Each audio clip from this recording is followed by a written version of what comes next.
Viaje no tempo com Leandro e a mim e tire do fundo do baú o seu melhor time de botão. Agora, na Central 3.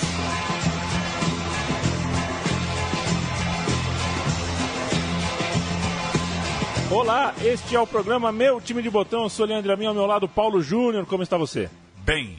Bem mesmo? Muito bem. Maravilha. O Paysandu, Paulo Júnior, que ganhou do Boca na Bombonera, vira e mexe, é tema de conversas em boteca, é um time lembrado em qualquer roda nostálgica por aí. Mas o Meu Time de Botão vai abrir esse período, vai fazer muito mais do que 90 minutos de Paysandu na Bombonera. A gente vai voltar no tempo, voltar 3 anos no tempo em relação a esse jogo do Paysandu contra o Boca na Bombonera, que foi em 2003. Voltamos para 2000, vamos falar do Paysandu do Givanildo, que assumiu em abril de 2000 e ficou no clube até 2002.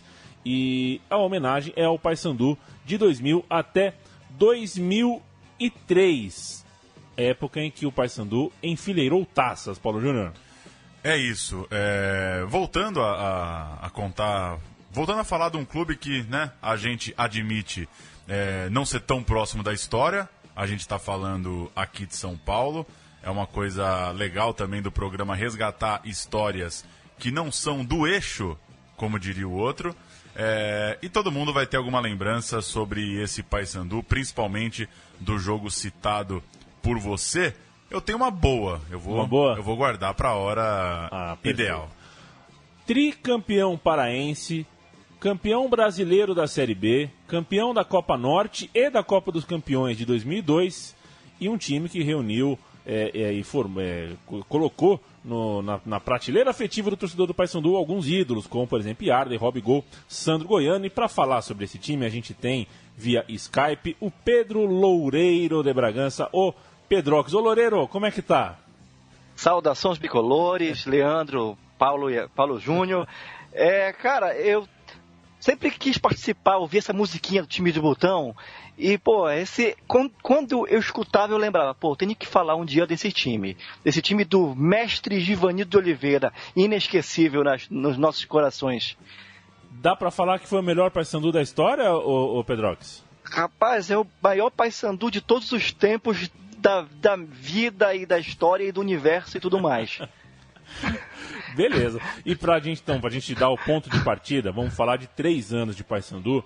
E tudo isso começa com uma campanha claudicante no começo do estadual de 2000, e o Givanildo de Oliveira assume o clube. Ele substituiu o Fito Neves, que perdera para o Vênus de Abaetetuba e também para o Sport Belém, clubes muito fracos naquele campeonato estadual do Pará. O time não ia bem e já não podia inscrever novos jogadores. Quando você não pode trocar os jogadores, você troca o treinador. E para seguir no campeonato, sem poder tropeçar, o Givanildo assumiu, estreou com uma vitória em casa por 3-0 contra o Castanhal, e este foi o primeiro passo de uma campanha vencedora. Primeiro passo da campanha, o que o Paysandu terminou levantando a taça, como você citou, diante do próprio Castanhal na decisão. Ali o início então dessa era vitoriosa, desse período vitorioso que a gente vai tratar no programa, envolvendo esse encontro, né? Givanildo e Paysandu, 3 anos, 6 títulos, 1 acesso à Série A do Brasileirão e 1 vaga para a Libertadores da América. E é engraçado como às vezes o Givanildo é visto como um cara folclórico, né? Um cara que às vezes é meio bombeiro, né? Chega no clube a hora que está precisando de alguém mais... Até pela figura, né? Pela persona dele, um certo preconceito até da imprensa de já olhar para o Givanildo como necessariamente um técnico à moda antiga. Acho que o Pedrox também pode falar um pouco para a gente dessa relação, que lembrança que o Givanildo deixou em Belém, não só do ponto de vista de estar nos pôsteres e nas taças, mas de trabalho mesmo, né? De ser um cara talvez muito mais valorizado aí em Belém do que ele deveria ser, do que ele poderia ser no resto do Brasil. O Givanildo já tinha uma história no futebol paraense de ter treinado o Paysandu, o Remo, foi campeão paraense com o Paysandu na década de 80. Quando o Paysandu foi campeão da primeira Série B, em 91, o Givanildo foi adversário no jogo do acesso, ele treinava o ABC e o Paysandu enfrentou esse ABC e conseguiu o primeiro acesso para a Série A. E quando ele chegou, ele veio justamente em função da experiência dele, da boa relação dele com o futebol paraense, e acabou não apenas dando certo nesse campeonato estadual e no campeonato nacional, naquele ano que foi a Copa João Avelange, como houve uma ousadia da diretoria da época de apostar no trabalho dele para os anos seguintes. E essa aposta, essa manutenção de um trabalho de um ano para outro, foi a receita que ajudou a construir esse time vitorioso. O Pedrox lembrou da Copa João Avelange. A gente vai passar 2000 um pouquinho mais rápido do que os outros anos, então vamos falar de módulo amarelo da Copa João Avelange 2000, que era o Campeonato Brasileiro, a solução encontrada para disputar o Campeonato Brasileiro depois de muitos imbrólios jurídicos. Tecnicamente, o melhor campeonato do mundo em 2000. Você, o Paulo Júnior, é João Avelangista juramentado. Que campeonato, que mata-mata absurdo. Absurdo. Não tem jogo ruim na fase final da João Avelange. Foi muito bom mesmo. E o time do Paysandu jogou o módulo amarelo. E é legal lembrar que esse time do Paysandu passou pelo São Caetano. O São Caetano que chegou na final passou pelo caminho, não passou de vencer, né? O São Caetano do Jair Pisserni, aquele time que foi vice-campeão brasileiro. Após terminar em quinto lugar a primeira fase do seu módulo, atrás de Fortaleza, São Raimundo, Sampaio Corrêa e Náutico, o Papão passou pelo Botafogo de Ribeirão no que era, digamos assim, o mata-mata do módulo de baixo, o mata-mata do módulo amarelo, que juntava com o módulo de outra cor também, já não me lembro exatamente, mas juntava times de dois módulos diferentes. E depois de passar pelo Fortaleza, na semi, o time do Paysandu enfrentou o São Caetano no Parque Antártica, Paulo Júnior. São Caetano no Parque Antártica, 1-1, jogo de ida, com um pênalti bastante contestado pela torcida bicolor, que podia, claro, ter mudado a história daquele ano, podia, por que não, o Paysandu ser o que foi o São Caetano naquela João Avelange de 2000, e depois um histórico 4-5, um 5-4, dos mais malucos daquela competição, para o São Caetano avançar, passar por esse módulo de acesso, módulo intermediário, e depois desafiar os grandes como desafiou. 5-4 para o São Caetano no Parque Antártica, e o Paysandu com Ronaldo, Mantena, Henrique, Ney, Rubens, Wanderson, Rogerinho, Richardson e Jobson, Edil e Zé Augusto. Entraram Givaldo, Adnan e Tico. Que tal essa campanha, Pedrox, e esse jogo, esses dois jogos contra o São Caetano, com certeza muito marcantes, não só pela boa campanha do Paysandu, como também pelo que virou o São Caetano, né? A chance de por pouco não ter eliminado o time que acabou sendo a sensação. Pois é, Paulo. Aquele empate de 1-1 na Curuzu foi muito lamentado pelo pênalti, que até hoje a torcida acredita que não houve aquele pênalti, mas enfim, foi 1-1, e quando aconteceu aquele 4-5, que foi um jogaço, não foi transmitido pela TV, a gente teve que escutar pelo rádio os gols saindo e o Paysandu chegando, e quando terminou o jogo, 4-5, e a gente lembrava, aquele pênalti ali, os gols fora de casa fariam a diferença e a gente se classificava. E acabou que, enfim, o São Caetano, naquela ocasião, ainda não era, a gente ainda não tinha essa imagem do São Caetano, que ela se tornou posteriormente, e a gente acabou perdendo e tendo que decidir o terceiro lugar justamente contra o Remo. Então, assim, ficou aquela sensação de uma frustração que acabou tendo como consequência a própria derrota no Clássico, e acabamos com o quarto lugar nesse campeonato. Então, deixemos anotado. O primeiro ano desse time de botão tem como principal história, além do título estadual, o fato de quase mudar a história do futebol brasileiro, porque se mata o São Caetano, entre aspas, no ninho, né? Antes de sair do módulo amarelo e virar aquele monstro que elimina Fluminense, elimina Grêmio, elimina Palmeiras. Que manda jogo contra o Palmeiras no Parque Antártico, assim, pra ter mais desaforo, né? E agora? Como é que vai ser? Se tá Não, vamos continuar mandando lá. E ganha, né? Que loucura. A história poderia ser outra. 2001 chega, são tempos de mudanças de calendário, o campeonato estadual, os campeonatos estaduais pelo Brasil vão ficando exprimidos, o calendário cheio de coisa, e o campeonato paraense foi jogado em 20 datas, 9 no primeiro turno, 9 no segundo turno e as finais. Ambos os turnos e as finais vencidas pelo Papão, campeão invicto com direito a não só uma das melhores campanhas de sua história, como com direito a um 4-0 na decisão. O Paysandu enfiou 4-0 no Remo, no estádio do Remo. Você bebeu pouco ou bebeu muito, Pedrox? Cara, esse dia foi louco. o Paysandu havia apostado, assim, a gente havia perdido o terceiro lugar daquele módulo da João Avelange para o Remo. O Remo ainda disputou aquele mata-mata gigantesco de todas as divisões. O Remo foi lá disputar contra o Sport Recife. O Paysandu teve que encarar esse desaforo.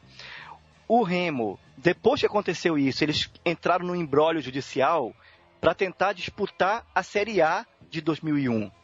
E o Paysandu ficou na dele, manteve o elenco, manteve o técnico. O Remo, com arroubos de grandiosidade, começou a querer investir em jogadores mais caros e acabou não tendo fôlego para manter os que tinha. Acabou que o Paysandu, mantendo a base, continuou o bom trabalho e culminou com o resultado que foi uma forra daquela derrota na decisão de terceiro lugar. Então, assim, toda aquela gozação, todo aquele escárnio que eles faziam em relação à nossa derrota foi devolvida com juros e correção monetária nesse 4-0 da final. Final de Campeonato Paraense, Paysandu 4, Remo 0. Vamos ouvir o jogo. E foi numa jogada infeliz que Ed Kleber acabou dando um presente para Albertinho. Ele tentou 2 vezes até fazer Paysandu 1-0.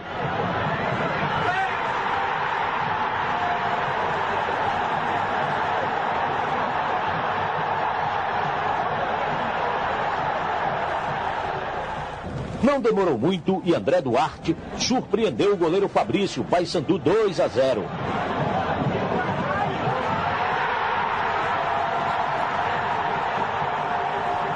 Ataque, Albertinho teve muita categoria para fazer 3-0.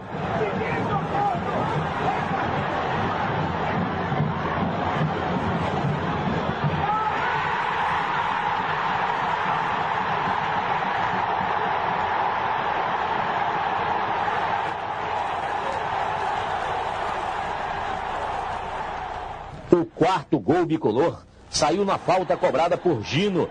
A bola desviou na barreira.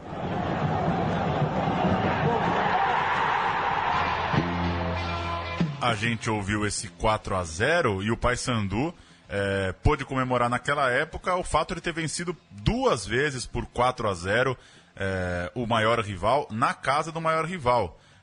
No estádio Evandro Almeida, o famoso Baenão, que fica lá na Travessa Antônio Baena, por isso do apelido, venceu nessa final que a gente acabou de ouvir e venceu também na grande Copa Mais TV 2001.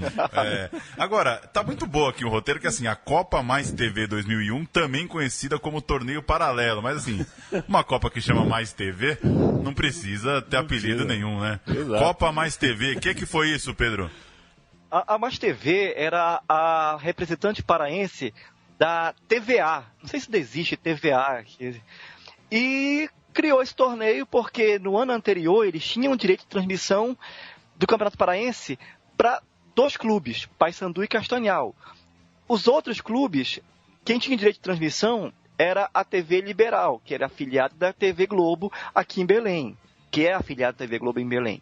E assim, havia toda uma complexidade de que os jogos dos times da Liberal eram transmitidos pela Liberal e a Copa Mais TV, os times da Mais TV era transmitido pela TVA. E aí, no outro ano, para finalizar esse contrato, eles fizeram esse torneio que, de certa forma, unificava a transmissão de todos os jogos. Foi um torneio que só durou um ano, e a única coisa útil desse torneio mesmo foi a peia que o Remo levou. Peia, hein? Vou usar mais vezes. Aliás... 3-0 não é peia. Não é peia. Peia a partir de 4-0, né? Por favor. Peia é uma surra, o famoso sapeca iaiá. Sapeca iaiá do Paysandu, 4-0 de novo. Vamos ouvir pela Copa Mais TV, o famoso torneio paralelo. Sombra para o Trindade, dominou, bateu, é gol!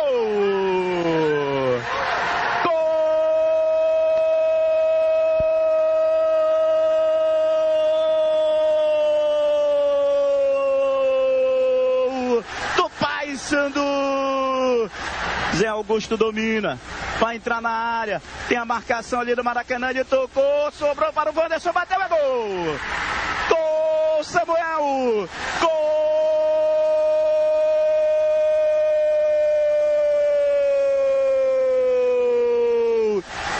Paysandu Esporte Clube. Olha o Paysandu chegando. Bola com Trindade, tocou para o Samuel, vai marcar, bateu, é gol!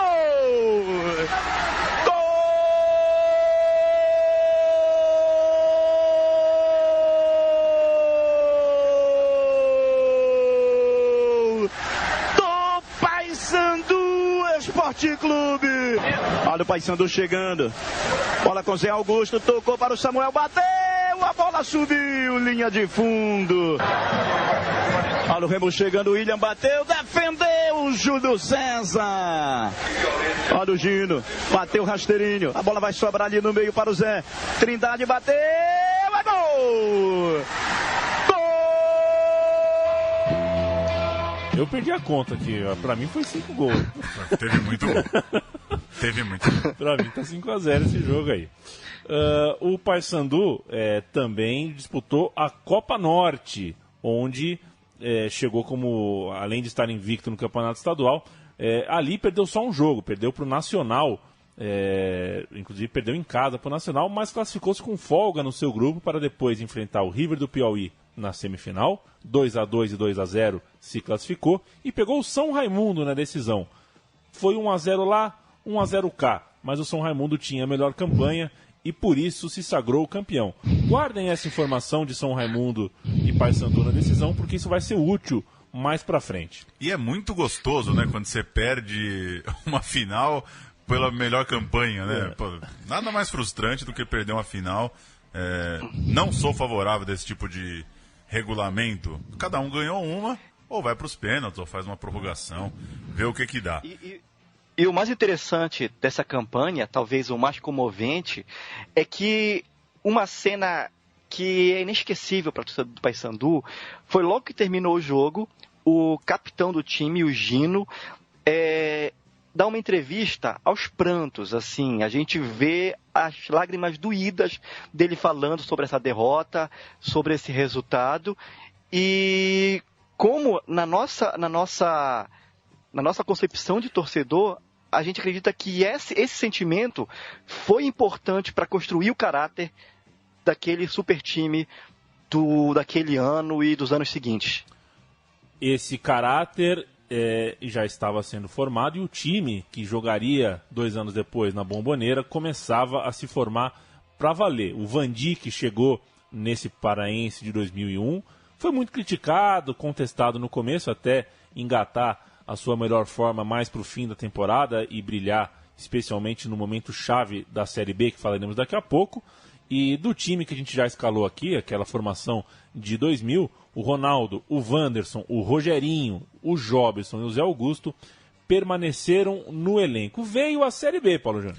Veio a Série B histórica e inesquecível para o torcedor do Paysandu. A doce lembrança de ver o time saindo como campeão nacional. 2 grupos de 14, passavam 4 de cada lado para fazer uma fase de mata-mata e depois chegarem até um quadrangular final por 2 vagas na elite do ano seguinte. Aquela coisa que a gente sempre passa aqui pelo meu time de botão, né, Leandro? Começa pontos corridos num grupo, vira mata-mata, vira quadrangular, é uma beleza. Regulamentos maravilhosos da virada do século. O Paysandu voou na primeira fase, 12 vitórias, 11 empates e 3 derrotas. Alguém vai dizer que empatava muito, viu? Voou mais ou menos. Alguém vai dizer que empatava muito. Vai ter quem diga isso. 6 derrotas a menos que o segundo colocado era o que importava. 3-1. O Paysandu tinha uma característica nessa primeira fase, aliás, no campeonato inteiro, é que é o seguinte, o time, ele não perdia em casa de jeito nenhum. Não perdeu nenhum jogo em casa. No entanto, nos jogos fora de casa, ele conseguia segurar empates e muito dificilmente perdia. Tanto que foram 3 derrotas na primeira fase e derrota na fase final. Então foi aquela coisa, aquela formulazinha de ganha em casa, garante o dever de casa e vai fora de casa segurar esse 1 pontinho. Os confrontos diante do Remo terminaram vitória por 3-1 e um empate por 1-1. E a vaga, o Paysandu avançou, seguido por Ceará, Náutico e CRB. O detalhe é que nenhum desses clubes fez uma campanha assim muito marcante, todos acabaram eliminados no mata-mata, mas o Ceará tinha um jogador que vale o registro e vale a gente começar a falar dele, né? Exato, um garoto que deu muito trabalho quando enfrentou o Paysandu e um dos poucos empates que o Papão conseguiu em casa, e este garoto atendia por Yarley, o moço de Quixeramobim. Que para Fernando Toro, o melhor jogador brasileiro do século XXI. Exatamente, Fernando Toro acha Yarley um colosso, eu tenho certeza que Pedrox também. E Yarley, o menino de Quixeramobim, chamou a atenção do Paysandu ali, e o resto da história o mundo conhece e conheceria, já que estamos falando ainda de 2001. Como o estádio da Tunaluso não atendia os critérios mínimos para sediar os jogos do Campeonato Brasileiro, a Águia do Souza mandava seus jogos no bairro. Eu não sabia que a Tunaluso era a Águia do Souza. Eu também não. Essa só foi boa. O Baianão, o estádio do Remo. E no dia 14 de novembro de 2001, o jogo da Tuna foi contra o Paysandu, líder do grupo. O Papão ganhou por 2-0, mas o jogo é lembrado até hoje. Por quê, Pedrox? Pois é, nesse jogo, que por sinal foi a primeira vez que eu pisei numa arquibancada, um jogador chamado Albertinho, jovem revelação do Paysandu, após marcar seu gol, simplesmente cruzou todo o gramado e vestiu a sua camisa do Paysandu na estátua de leão, que é símbolo do clube do Remo. Deu morte? Isso não se faz, né? Com todo o respeito à espontaneidade do Albertinho, mas isso não se faz. Né? Deu uma treta maligna. E a gente tem áudio sobre isso, né? Vamos ouvir. Você sabe eu não sei qual é a TV, me perdoem a falta de créditos aqui, mas vamos ouvir a transmissão da TV local contando em reportagem sobre Albertinho, a estátua e a camisa. Até que o próprio Albertinho, num belo toque de Zé Augusto, marcou o primeiro do Paysandu.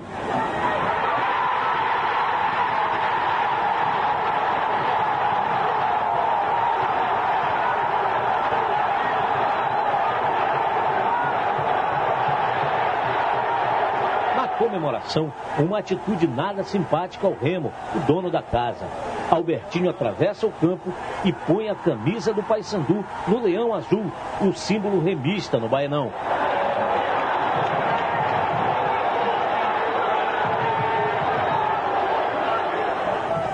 Que atitude, Albertinho, de colocar a camisa do Paysandu lá no leão, que é o símbolo do Remo? Eu acho que se o Remo tivesse nessa posição que ele está, acho que qualquer jogador ia fazer a mesma coisa como eles já fizeram. Então, acho que isso é passado já. Eu quero só jogar meu futebol e pensar no Fortaleza. Você arrepende do que fez, não? Não, não arrependo, não. Depois disso, a Tuna perdeu mais um jogador. Mário Bocão. Eu queria falar duas coisas, né? Primeiro que assim...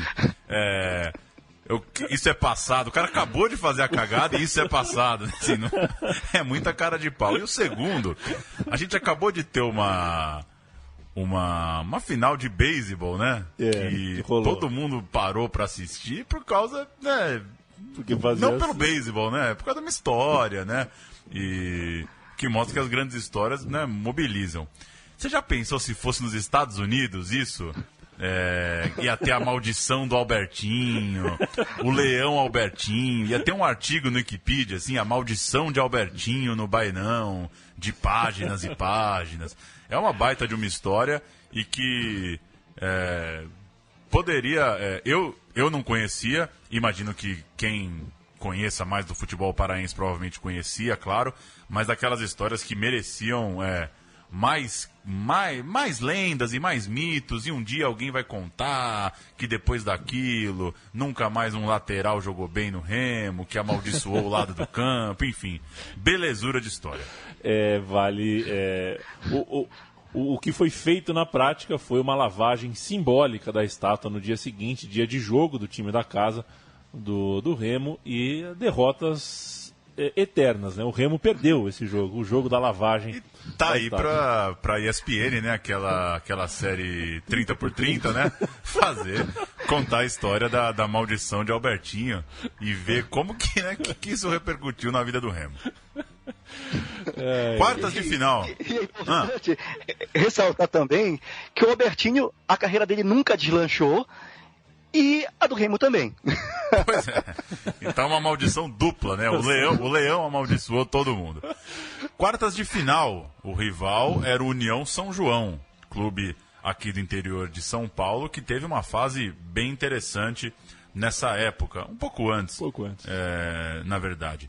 2 resultados de 0-0, Oxulá e Oxucá. A melhor campanha prevaleceu depois de 2 jogos sem muita graça, mas claro, com uma pontinha de drama. O Paysandu avançava com 2 empates sem gols e chegava no quadrangular final, Leandro.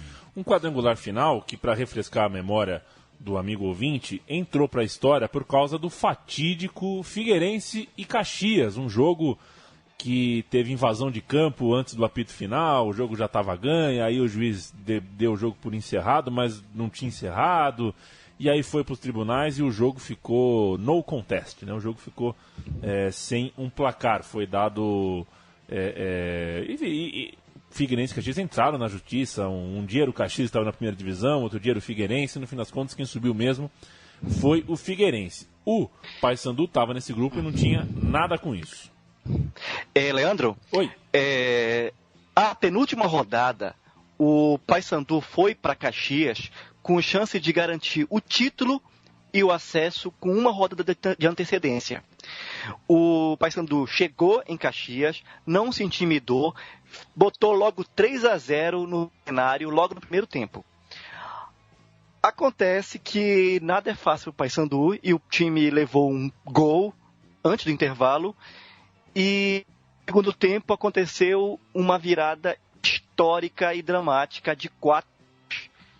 Isso acabou deixando os 4 clubes com a mesma pontuação e o Paysandu tendo que recuperar a autoestima, todo o empenho para resolver em casa contra o Avaí.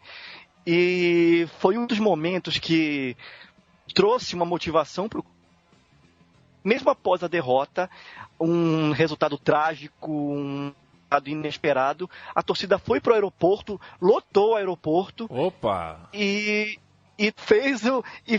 empurrou o time para esse título. Alguma história parecida que vocês conhecem? Então, parece que aeroporto não é novidade, né? Parece que não. E muito bom, aeroporto é legal pra caramba pra dar uma zoada. Eu lembro... tive bêbado no aeroporto já, pô. É legal, que todo mundo tem um careta no aeroporto. Até bloquearem, né? Não é possível. Não tem bloquear, mas voltando com autônomos da viagem, jogar futebol, assim, tá bêbado no chão, no meio do check-in. Legal, né? Passou um grego, deu 2 vinhos pra gente e encher a cara no... E tecnicamente pode estar indo todo mundo viajar, né? Como é que você vai? Não pode entrar no aeroporto. Posso entrar. Tô com o cartão? Tô com o meu cartão, Katsu? O fato é que o Paysandu...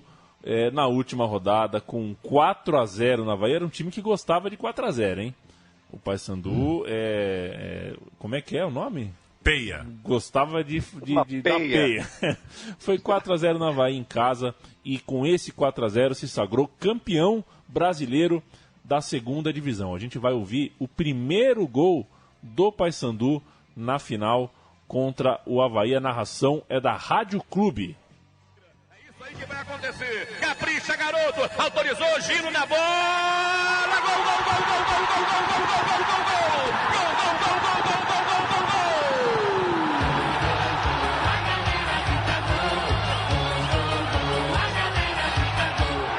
Paysandu.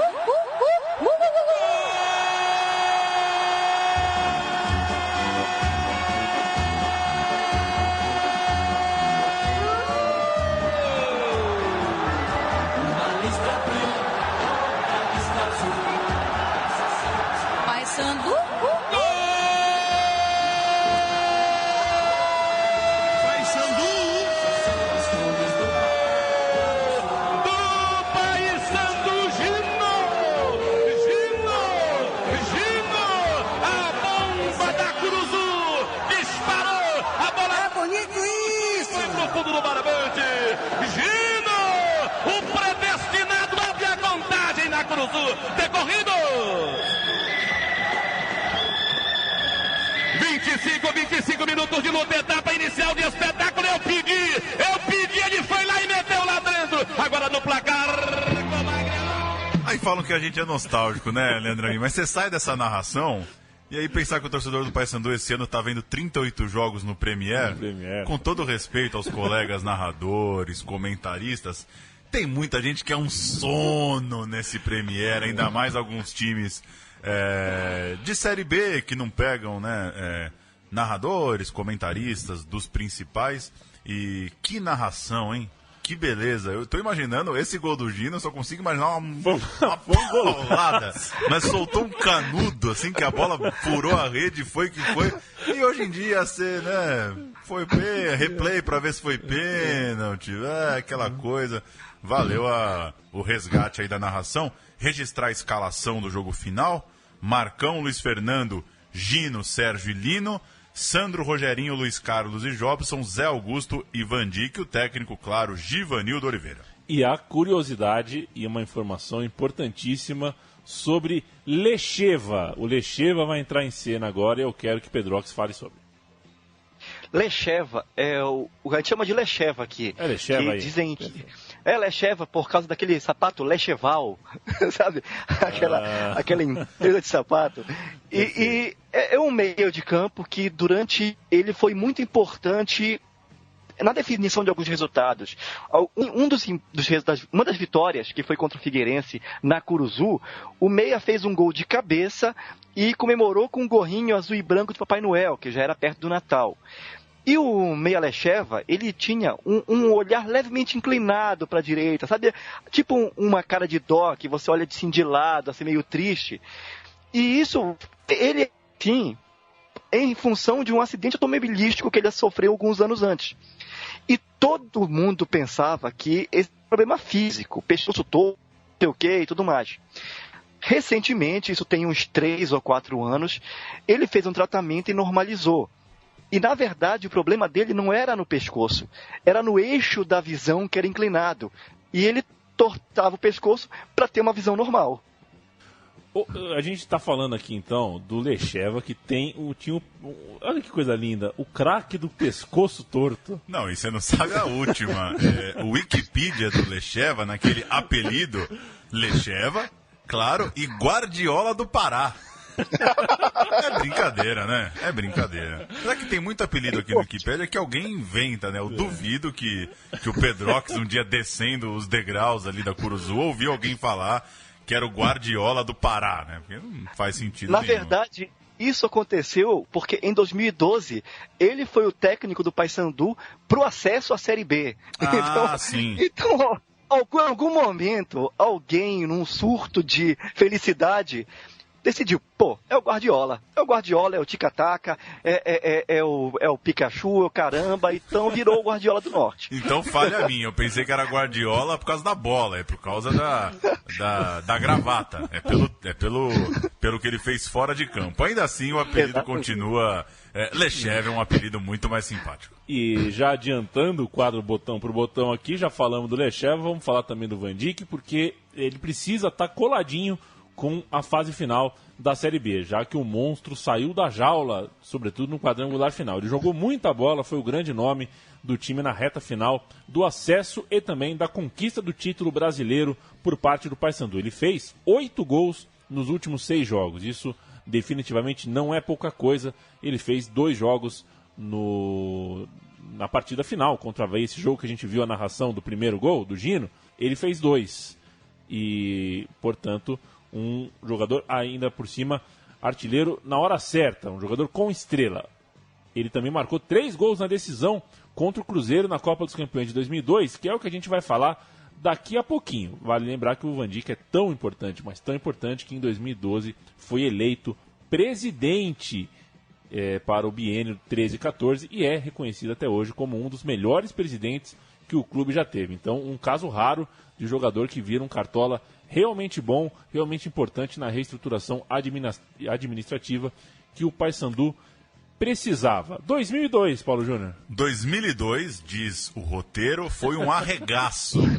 E aí você... Eu preparei para você. Você preparou para mim. Aí a gente vai começar a entender por que foi um arregaço do Papão. Tricampeão paraense, de novo sem perder um só jogo, enfim campeão da Copa Norte, que estava engasgada, se vingou do São Raimundo em novo encontro dos dois na final e fazendo 3-0 no jogo do título. Lembrando, um ano antes, acabou perdendo a taça da Copa Norte porque o rival tinha a melhor campanha. Dessa vez não deu sopa pro azar e por conta dessa conquista conseguiu uma vaga à Copa dos Campeões, simpaticíssimo torneio que reunia os campeões nacionais, e a Copa dos Campeões de 2002 é a cereja do bolo do programa de hoje. Grandes jogos, grandes conquistas. A cereja do bolo.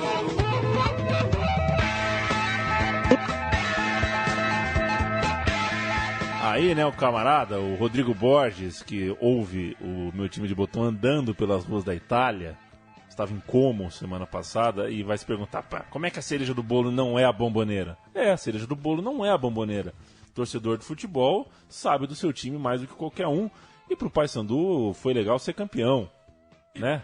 Ganhou na Bombonera. Pô, especial, realmente, mas nós vamos falar do campeão da Copa dos Campeões, um título que deu o acesso a Libertadores por parte do Paysandu, mas, ora, foi a conquista. É isso que vale mais na memória afetiva do torcedor. Uma Copa dos Campeões que reunia campeões...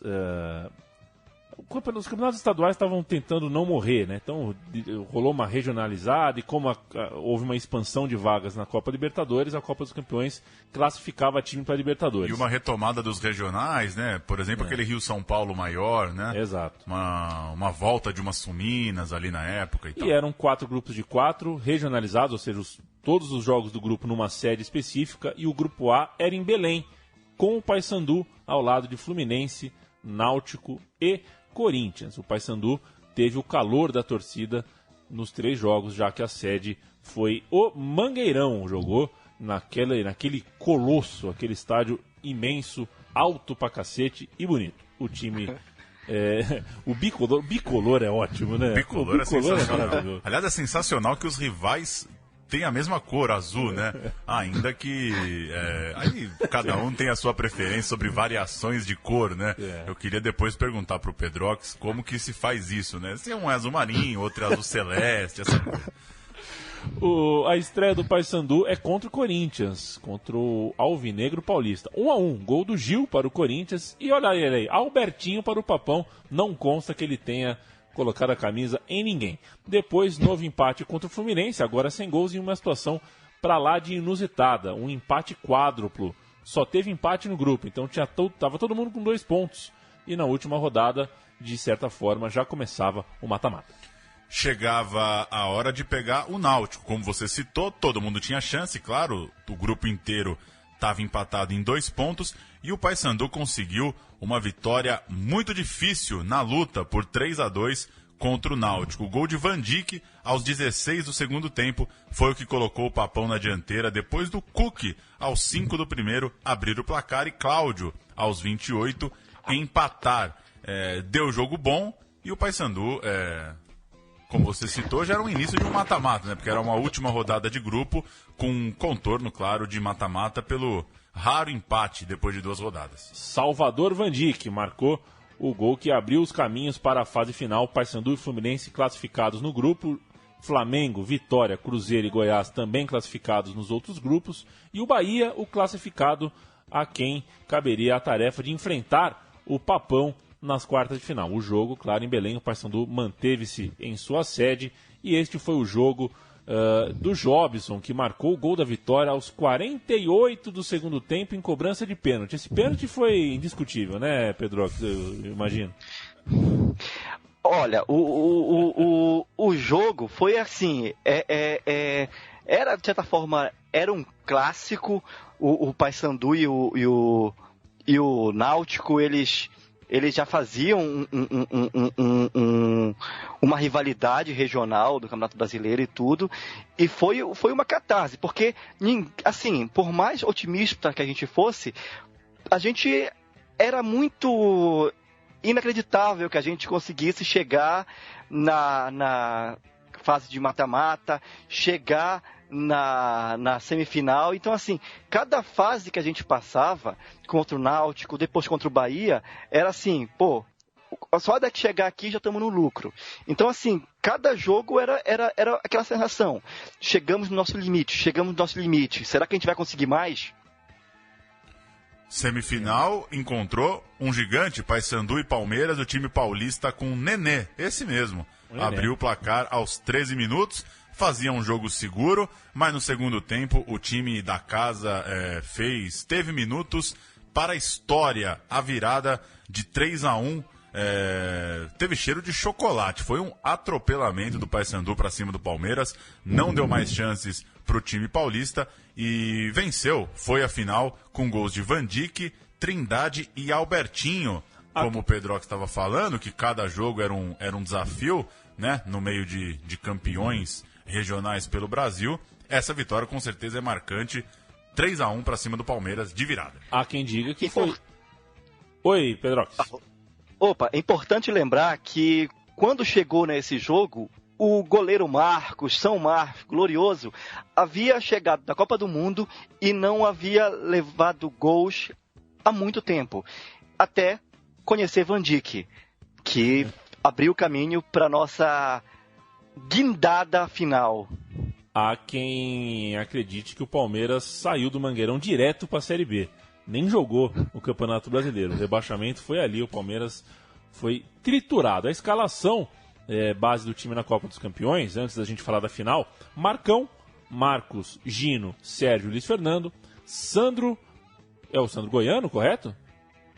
Exatamente. Sandro Goiano, Rogerinho, Jobson e o Velber, que depois veio para o São Paulo, Jajá e Vandic no ataque. A decisão, o Pedroso, você quer falar sobre ela?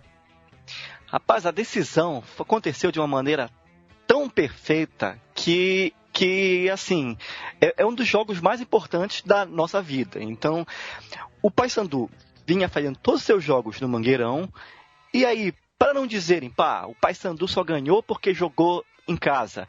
O Paysandu fez o primeiro jogo em casa e perdeu 2-1, inclusive com direito a perder um pênalti no minuto final.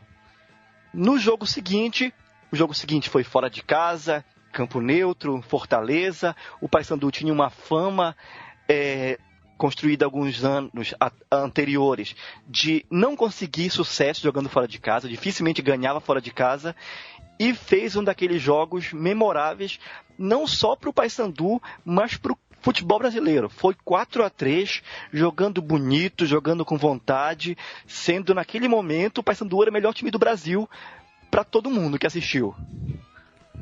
Baita de um título, né? 4 gols para cima do Cruzeiro. Cruzeiro que, enfim, viveu, seria, acho que não era a base do time que seria campeão depois em 2003, mas enfim, ganhou uma final sobre um time que no ano seguinte faria história, não é pouca coisa. E a Copa dos Campeões era legal, né? Eu gostava bastante. A gente, assim, muito embora não acho que caberia hoje, assim, acho que a forma como a Libertadores está rolando aí, tá já tem vaga até demais, enfim. Tal qual eu prometi, o Campeonato Brasileiro de 2002 foi disputado com 26 equipes e o Paysandu terminou na 20ª colocação. Então não é muito digno de registro, a não ser o fato de, poxa, né, se manteve, né? Veio da Série B, se manteve, mas não fez nada de incrível na competição. 9 vitórias, 2 empates, 14 derrotas. O legal é num campeonato que caíram Palmeiras, Botafogo e Portuguesa e Palmeiras, o Paysandu conseguiu superar, ficou na frente do Inter também, né? Que novamente tá brigando lá embaixo no momento em que gravamos esse programa, nesse meio de mês de novembro. E a sequência, como você falou, vai ser dar um pitaquinho, então, de Libertadores 2003, Leandro e a mim. Exato. A gente falou do Yarley, né? Foi visto jogando contra o Paysandu pelo Ceará. E a gente acabou de falar do Robson, do Robigol, que pelo Bahia enfrentou o Paysandu nessa Copa dos Campeões. Os dois eram reforços de um Paysandu que jogaria a Libertadores de 2003, cairia no grupo, eu vou encontrar o número do grupo aqui, vou dar uma de Matias Pinto. Grupo 2, Paysandu, Cerro Porteño, Sporting Cristal e Universidade Católica. Ganhou e ganhou bem o grupo, com 14 pontos, nenhuma derrota, 4 vitórias e 2 empates. Um pouquinho de Arden, um pouquinho de Robigol e um pouquinho desse Paysandu que perdeu o Givanildo, era treinado por Dario Pereira, Pedrox. E esse Paysandu na fase de grupos, além da vitória contra o Boca na Bomboneira no mata-mata, ele fez 6-2 no Cerro Porteño lá no Paraguai. A maior derrota da história do Cerro na sua própria casa. Então, assim, foi a campanha, foram os resultados, foi um jogo bonito, vistoso, o Paysandu estava na ponta dos cascos. E, enfim, aquele ano, se não fosse o acidente de percurso que foi o jogo de volta no Mangueirão, a gente poderia ter podido sonhar em erguer a América. É legal lembrar também que essa Libertadores, queria até perguntar pro Pedro se ele lembra das transmissões, se passou essa fase de grupos na TV aberta, algo assim, porque nunca é demais lembrar. Tem um jogo famoso nessa Libertadores, a estreia do Santos, né? A estreia de Robinho e Diego em jogos internacionais. É um Santos e América de Cali, um jogo 00:30, 1h no horário brasileiro, e o jogo não passa, né? E eu lembro de depois as manchetes no jornal, alguma coisa como o jogo que ninguém viu, e o Robinho foi aplaudido de pé pela torcida, mesmo jogando fora de casa. Você lembra como que foi isso, Pedro? Passaram os jogos do Paysandu na TV aberta? Era difícil de assistir? Não, TV aberta não passava, e o único TV por assinatura que tinha era a Mais TV, que tinha o Fox Sports e só lá que a gente assistia. Então a gente tinha que se reunir em casa de amigos, porque nem todo mundo tinha essa TV por assinatura, ou em barzinho. Então era assim, o torcedor, para assistir jogos fora de casa, tinha que se reunir em lugares e acabava sendo essa farra, o cara ia pro bar, assistir tudo, sempre os bares lotados. Foi uma época muito boa, que sinto saudade até hoje. Pensar que pouquíssimo tempo depois, todos os jogos da Sul-Americana passam ao vivo em trocentos canais em HD. O Boca Juniors, fazendo spoiler aqui, seria o campeão brasileiro. Campeão brasileiro não, campeão da Libertadores de 2003. Então o Paysandu, ao passar de fase como líder do seu grupo, teve esse grande golpe de azar. Enfrentou o fortíssimo Boca Juniors. Por exemplo, o Corinthians enfrentou o River Plate, o Santos, o Nacional do Uruguai e o Grêmio Olímpia do Paraguai. Só jogo bala. Só jogo bala. Só jogo bala. Boa Libertadores. O jogo de ida na Bomboneira, vamos escalar aqui, o Paulo. O Boca jogou com Abondanzieri, Ibarra, Burdiço, Croça e Clemente Rodrigues. Batalha, Cassini, Canha e Donê. Guilhermo Esqueloto e Delgado, o técnico Carlos Bianchi. O Paysandu: Ronaldo, Rodrigo, Jorginho, Tinho e Luiz Fernando, Sandro, Lecheva, Wanderson e Yarley, Velber e Robson, Robigol, técnico Dario Pereira. O gol do Yarley saiu aos 23 do segundo tempo. É bom lembrar também que isso é para os corintianos, né, que sabem bem o quão Carlos Amarilha, até árbitro paraguaio, gosta do Boca Juniors, pelo menos na versão de quem acha que foi roubado Corinthians e Boca Juniors na Libertadores 10 anos depois. O Amarilha foi o árbitro desse jogo e o Paysandu lá dentro bateu o Boca Juniors. A historinha que eu ia contar é que eu fiquei muito entusiasmado com a vitória do Paysandu. Eu, como palmeirense, claro, não gostava do Boca, que tinha vencido o Palmeiras nas edições anteriores. E fiquei muito animado com a vitória na Bomboneira. Falei, pô, finalmente o brasileiro ganhou lá e tal. Quando cheguei na escola, tinha um professor lá que entendia bastante futebol, que sempre comentava futebol com a gente. Ele falou, olha, não vai mudar nada. O Boca vai ganhar em Belém. Joga melhor fora. Veio com aquele papo, sabe? Joga melhor fora. Frieza argentina. As linhas são bem arrumadas. Fez todo um ensaio frio ali sobre o jogo. E acabou que ele tinha razão. O Boca mostrou muita frieza em Belém.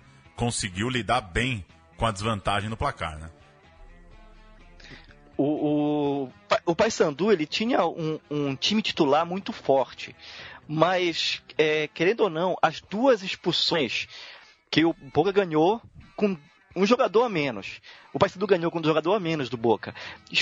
E nesse jogo foram expulsos Robson, o Robigol, melhor jogador do time, e o cara tava voando, fazendo gol de tudo que é jeito. E o Wanderson, que é um volante que era muito forte, muito importante para o time. No jogo seguinte, calhou das substituições não virem à altura.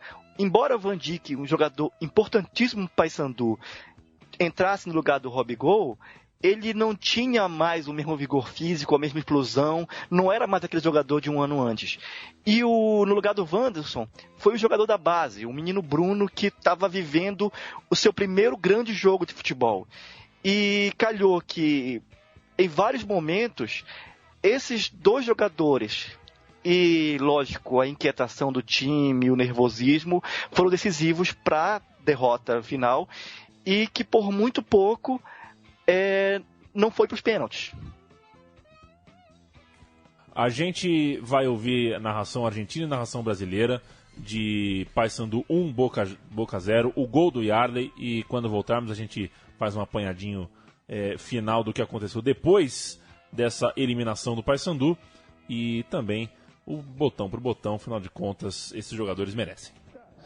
Aquí está Carlo Bianchi, el técnico más exitoso en la historia de Boca. La hizo muy bien Yarley. Aquí está Yarley. Sigue Yarley. Le va a pegar Yarley. El Pato salva a Boca. Bruno que empuja.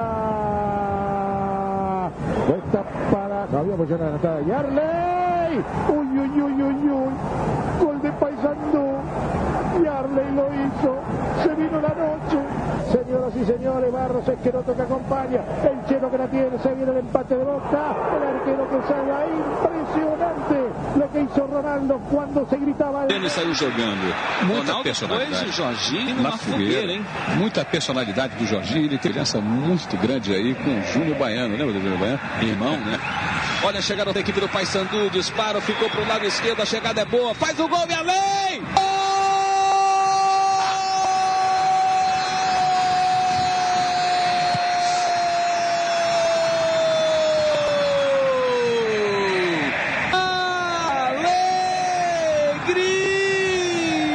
Futebol.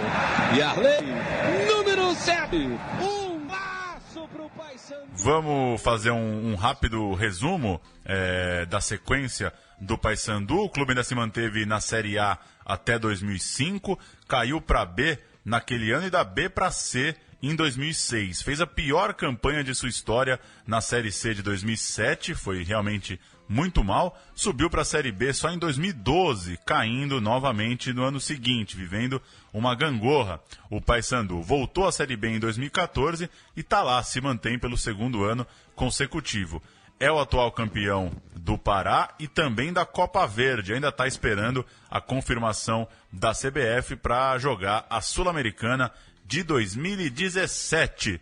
E para fechar, Vamos de botão por botão, destacando um ou outro jogador que valha mais um detalhe, mais uma curiosidade. Botão por botão.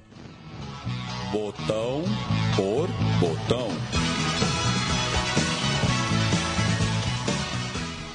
Eu começo lembrando do Welber, jogador que começou na Tunaluso, onde jogou de 97 a 2000. Chegou a atuar por empréstimo no Paraná Clube em 97. E em 2001 foi jogar no Remo. Então, curioso o Welber. Ele jogou na Tunaluso, depois no Remo, até aí sim brilhar no Paysandu em 2002, onde foi titular daquela grande campanha, grande temporada e conquistou nesse ano, naturalmente, os títulos estadual e também da Copa Norte, além da Copa dos Campeões. O maior título da história do Paysandu, segundo a sua torcida, representada aqui por Pedrox. Em 2003, esteve em campo na maior partida da história do clube, aquele 1-0 contra o Boca Juniors na Bombonera.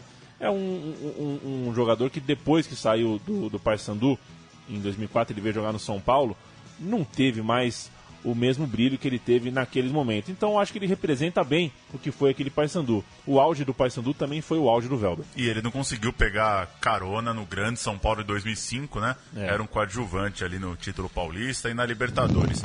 Vou falar do Sandro Goiano, revelado pelo Goiás, jogou também por Caxias, por Tunaluso, por Paraná, e aí foi chegar no Paysandu. Ganhou destaque lá no Pará, foi capitão durante boa parte dos seus jogos, das suas campanhas pelo Paysandu, e jogou por lá de 2000 a 2005. Voltou ainda ao clube em 2010, teve presente na campanha que acabou no jogo conhecido como Salgueiraço, a derrota em casa de virada para o Salgueiro, num jogo que valia o acesso para a Série B. O Sandro Goiano foi campeão paraense 5 vezes. Estava no tri que a gente citou aqui, 2000, 2001, 2002, campeão também em 2005 e campeão nessa volta em 2010. Pedrox, falamos já ao longo do programa de Van Dijk de Lecheva, agora eu falei do Welber, o Paulo de Sandro Goiano, e como o tempo urge, eu vou, infelizmente, te dar um jogador. Você tem uma escolha, eu não sei qual é o teu signo, se você é fácil de tomar decisões, mas escolhe um jogador aí pra gente fechar o botão por botão. Eu vou escolher o Rogerinho Gameleira, um volante voluntarioso, porque ele estava presente no título da Série B de 91, esteve presente no título, um bicampeonato em 2001, e todos os títulos que vieram ao redor disso. Ele esteve presente no clube nos 2 acessos que o time teve recentes à Série B, e também era da comissão técnica, auxiliado do Dado Cavalcante, no Campeonato Paraense e na Copa Verde de 2016. Se tem um jogador que representa os títulos do Paysandu nos últimos 30 anos, esse se chama Rogerinho Gameleira. Nada mal, este foi o programa Meu Time de Botão do Paysandu, que viveu entre 2000 e 2003, anos de ouro, anos de glória. E que glória é pro futebol de elite, pro futebol de Série A, pro futebol de primeira prateleira, quando tem representantes como o Paysandu, que vem de longe e entra no eixo aqui e bate. Eu lembro que eu era menino quando o Mirandinha invadiu o Morumbi, ganhou do São Paulo fácil, e quando você vai para lá é complicado e lota estádio, e enfim. O futebol brasileiro realmente merecia uma primeira divisão com 50 times, porque tem muito time com história muito grande, e essa é só uma das grandes, certamente a mais vitoriosa, mas uma das grandes histórias que o Paysandu tem aos montes para contar. É isso então, Leandro, bem legal, mais uma história para ser desbravada, e para quem, claro, tiver mais curiosidade, ir ao YouTube, ir aos sites de futebol, ir aos livros e conhecer também um pouco mais da história do Paysandu, que essa é bem legal. Grande Givanildo, grande Paysandu, e legal saber algumas histórias para além da vitória na Bombonera. Pra gente matar rapidinho, Paulão, você tem uma pergunta pro Pedrox. Tem uma pergunta rápida, a gente já se alongou demais, mas como é que faz com a cor, Pedrox? Porque o corintiano não usa verde, o gremista não usa vermelho. Como é que faz numa cidade em que os dois usam a cor azul? Aqui a gente trabalha com as tonalidades. Então, o Remo é o azul marinho, eles são os azulinos. E o Paysandu é o bicolor. Mas tem um outro detalhe. Durante a história do Paysandu, o Paysandu intercalou entre usar o uniforme azul celeste e azul royal. Então, houve época que o Paysandu usava um uniforme mais clarinho, mais bem azul do céu, e outras vezes que usava um azul um pouco mais forte. Inclusive, o uniforme desse ano, ele traz um degradê, mas diferente do degradê que se critica, ele usa os 2 tons de azul que são do Paysandu, que é o azul claro, que é o azul celeste, na verdade, e o azul royal. Então, assim, o azul marinho é do Remo. Abaixo disso, tudo é do Paysandu. Correto. E aí fica a dúvida, né? Ou fica um abraço pro pessoal da Faber-Castell, aquela caixa de 36 cores, porque eu não tenho ideia a diferença de azul celeste para azul royal. Darei uma busca nas paletas. O clássico das matizes de azul acontece em Belém umas 10 vezes por ano quando o Campeonato Paraense está caprichado. Obrigado, viu, Pedrox? Muito bacana a sua participação, sua paciência aqui com a gente. Sempre um prazer falar contigo. Eu que agradeço o convite, a colaboração. Fica à disposição de vocês para o que precisarem. E sou um ouvinte da Central 3 e um colaborador do projeto. Muito obrigado e bem lembrado. Valeu. apoia.c/Central3 apoia.c/Central3. Entre lá, veja o nosso vídeo, o nosso texto explicando por que estamos nessa do financiamento coletivo, um projeto que visa sustentar e aumentar a nossa produção, que é independente, é gratuita, continuará independente e gratuita, mas precisa de um chão, como todos os trabalhos de comunicação estão procurando também. Um grande abraço, até semana que vem.